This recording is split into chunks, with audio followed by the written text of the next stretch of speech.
हे नागपुरियान्स, welcome back to my channel. आज हम हैं नागपुर के सबसे ज्यादा डिस्कस होने वाले इंदौरा दिगोरी फ्लाईओवर की ग्राउंड रियलिटी देखने। सोशल मीडिया पर इस प्रोजेक्ट की बहुत सारी अपडेट्स आती रहती है, लेकिन आज हम खुद इस साइट पर चल रहे हैं और देखेंगे कि असल में काम कितना कंप्लीट हो चुका है। और एक बात पहले ही क्लियर कर दूं कि अभी ये फ्लाईओवर ट्रैफिक के लिए शुरू नहीं हुआ है, इसलिए हम इसे सिर्फ नीचे से एक्सप्लोर करेंगे, पूरा रूट आपको दिखाएंगे। अभी हम हैं फ्लाईओवर के स्टार्टिंग पॉइंट पर। यहाँ पे आप देख सकते हो एक्चुअल स्केल समझ में आता है। नीचे से देखने पर आप पिलर्स की हाइट और कंस्ट्रक्शन का साइज भी क्लियरली देख सकते हो। काफी जगह लग रहा है कि काम कंप्लीट हो चुका है, जबकि कुछ सेक्शंस अभी भी फिनिशिंग और सेफ्टी बैरियर्स का काम चल रहा है। एक बात नोटिस करने वाली है कि जब हम न्यूज पढ़ते हैं तो सिर्फ नंबर्स देखते हैं, कितनी हाइट है, क्या कंस्ट्रक्शन रहेगा, कैसा क्या है, सब कुछ। लेकिन जब हम ग्राउंड रियलिटी पर आते हैं तो पता चलता है कि इतने बड़े फ्लाईओवर को बनाना कितना चैलेंजिंग होता है। हर पिलर, हर स्पैन, हर कनेक्शन के पीछे बहुत सारी इंजीनियरिंग और प्लानिंग होती है। अब हम पूरे रूट के साथ में ट्रैवल करते करते आपको हर चीज मेजर सेक्शंस दिखाएंगे। इसी के बीच में फ्लाईओवर कंप्लीट होने के बाद में इसके बीच के फ्लाईओवर्स अप्रूवल हुए हैं। ये बात थोड़ी इंटरेस्टिंग है। जैसे ही आप देख सकते हो यहाँ पे दोनों साइड में आपको फ्लाईओवर्स देखने मिल रहे हैं, पर बीच में एक न्यू फ्लाईओवर जॉइंट हो रहा है। बीच में स्पेस है। मे बी ये प्रोजेक्ट पहले से डिसाइड था या फिर बाद में प्लानिंग हुआ, आई डोंट नो, बट बीच में कुछ नए फ्लाईओवर ऐड हुए हैं। एक आपको डागा साइड में देखने मिलता है और दूसरा यहाँ पे आपको देखने मिल रहा है। और ये थोड़ा सा कॉम्प्लिकेटेड भी होते हैं कि अगर ऐसे ही फ्लाईओवर्स को बीच में से कनेक्ट कर दिया जाए तो एक्सीडेंट्स का खतरा बढ़ जाता है। वही है ट्रैफिक आप किस तरीके से मैनेज करते हो और ऊपर में सेफ्टी पोर्शंस किस तरीके से डाइवर्ट किए हुए हैं। साथ ही में लोगों को अपनी स्पीड पे भी कंट्रोल रखना चाहिए, क्योंकि नागपुर की पब्लिक इतनी फास्ट ट्रैवल करती है कि पता नहीं उन्हें कौन सी फ्लाइट पकड़नी है। अगर आप रोज इस रूट से आते जाते हैं तो विजिटर्स को पता होगा कि यहाँ पे कंस्ट्रक्शन शुरू होने बाद में आपको कितना ट्रैफिक प्रॉब्लम देखने मिला था। अगर आप नागपुर से नहीं हैं तो भी इस प्रोजेक्ट का स्केल देखकर आइडिया मिल जाएगा कि सिटी कितनी फास्ट डेवलप हो रही है।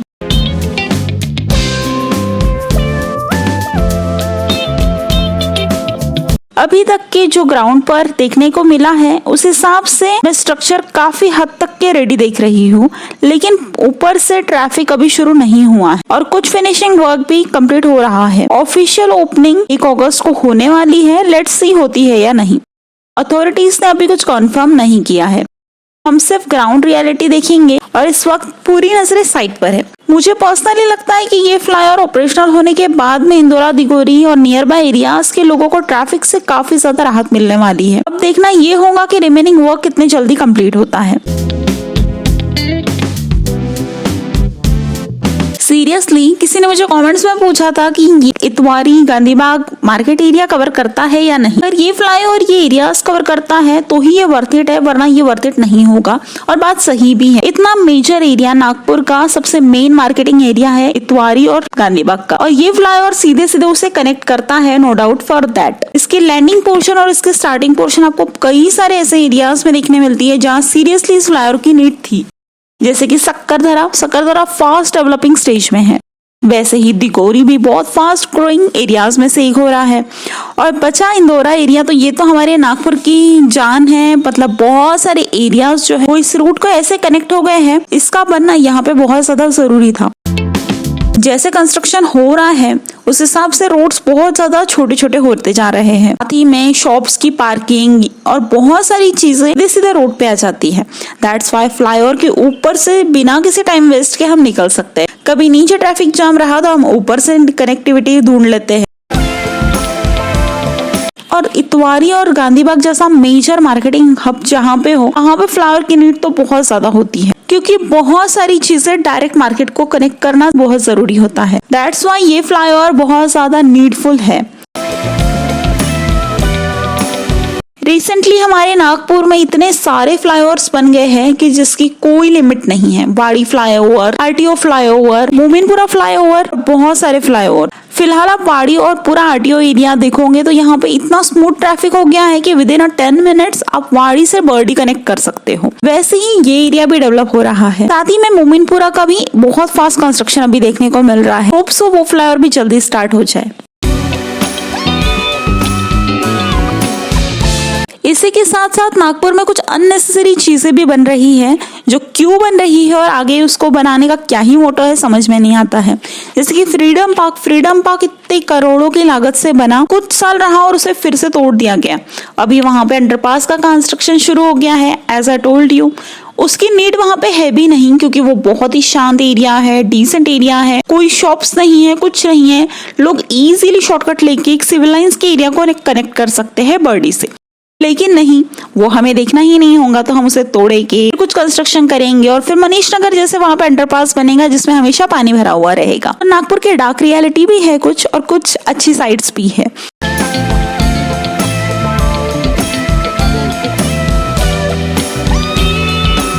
ये पूरा एरिया आप देख सकते हो। यहाँ पे मैंने आपको अशोका स्क्वायर, दिघोरी का एरिया और बहुत सारे एरियाज कवर किए हैं इस रूट की। राजबाग होते हुए, दिघोरी होते हुए ये फ्लाईओवर हमें देखने मिलता है towards Ashoka square. Ashoka square से आगे का पोर्शन दिघोरी तक के इस पूरे वीडियो में मैंने कवर किया है। अशोका स्क्वायर से लेके इंदौरा वाला पोर्शन ऑलरेडी मैंने वीडियो अपलोड कर दिया है, आप वहां पे चेक कर सकते हो। यहाँ पे रिसेंटली पाचपावली फ्लाईओवर का काम कैसे शुरू है, वहां पे स्टील गार्ड स्ट्रक्चर पूरा लगाया गया है, बहुत ही फास्ट कंस्ट्रक्शन हो रहा है।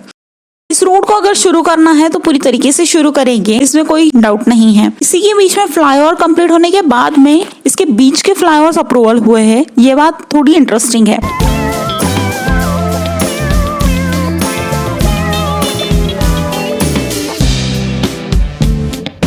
सो नागपुरियंस, अब तक मैंने आपको पूरे फ्लाईओवर की ग्राउंड रियलिटी टूर दिखा दिया है।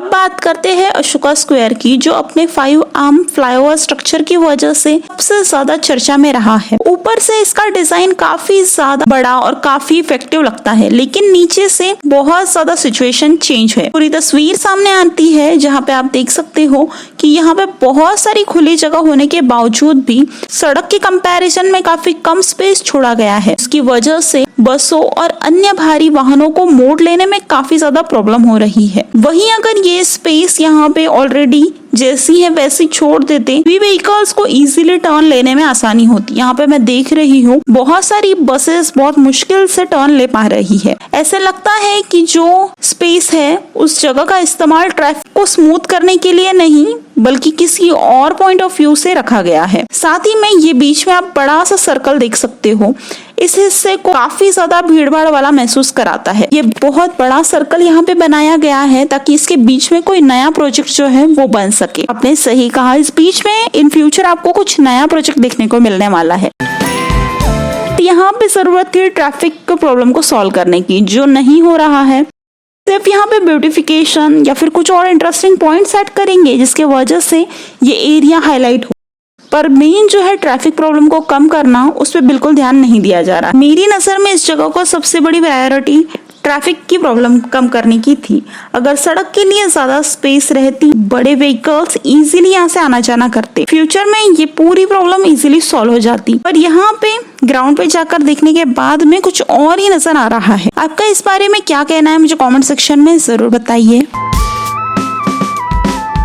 नागपुर के लोगों में पेशेंस की कमी तो बहुत ज्यादा देखने मिल रही है इन दिनों में। ऐसे में सड़क के बीच में मेन ट्रैफिक प्रॉब्लम्स छोड़ के किसी और चीज पे फोकस करना बिल्कुल भी सही नहीं है, क्योंकि एक्सीडेंट्स का खतरा बहुत ज्यादा बढ़ जाता है और लोगों को वैसे भी स्पीड पे कंट्रोल नहीं है। अगर आपको ये ग्राउंड रियलिटी व्लॉग पसंद आया है तो वीडियो को जरूर लाइक कीजिए, चैनल को सब्सक्राइब कीजिए और बेल आइकन दबाइए। कमेंट्स में बताइए क्या आप इस फ्लाईओवर पर फर्स्ट ड्राइव करना चाहते हैं या नहीं। मैं मिलूंगी आपसे नागपुर के एक और इंटरेस्टिंग प्रोजेक्ट के साथ में। तब तक के लिए take care and bye bye.